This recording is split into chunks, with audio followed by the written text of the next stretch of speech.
UP में कौन lead करेगा, यूपी का उपचुनाव किसकी लीडरशिप में लड़ा जाएगा, यह अब बिल्कुल साफ हो गया है।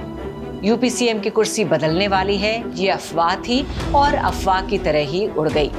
जो योगी की हार वाला नैरेटिव सेट कर रहे थे वो आज एकदम चुप हो गए।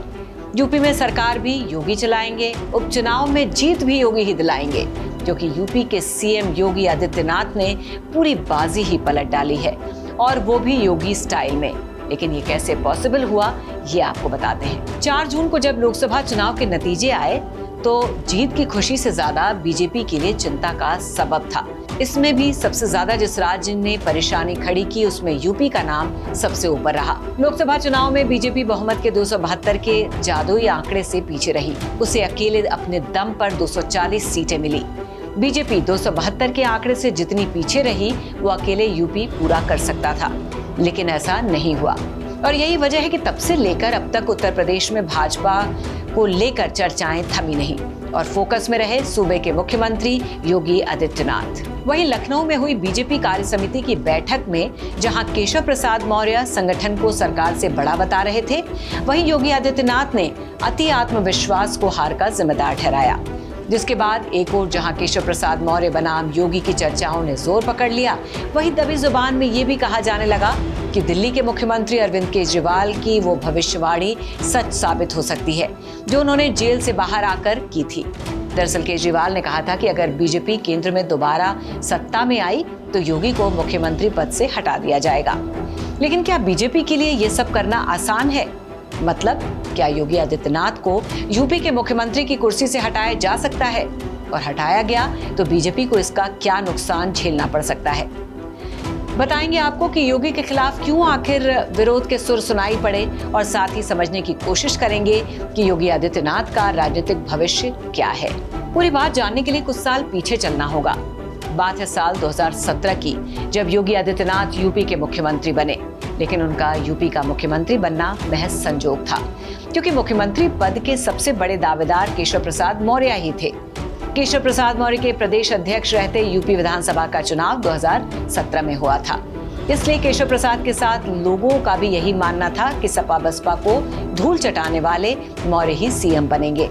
लेकिन अचानक खेल हो गया। आरएसएस के फेवरेट कट्टर हिंदू छवि के योगी आदित्यनाथ ने बाजी मार ली, क्योंकि आरएसएस ने दखल दिया था। इसलिए उसी बैकग्राउंड के केशव प्रसाद मौर्य ने तब जुबान नहीं खोली। हालांकि उनके मन में सीएम बनने का सपना मरा नहीं। फिर आया साल 2022। केशव की दावेदारी खारिज ना हो इसलिए 2021 में ही उन्होंने रंग दिखाना शुरू किया। हालांकि आरएसएस ने फिर दखल दिया और योगी को साथ लेकर संघ के एक बड़े पदधारी केशव प्रसाद मौर्य के घर पहुंच गए। फिर मामला ठंडे बस्ते में चला गया। लेकिन उत्तर प्रदेश में लोकसभा के नतीजे खराब आने के बाद मौर्य को मौका मिल गया। उन्होंने इसका ठीकरा योगी आदित्यनाथ के सर पर फोड़ दिया।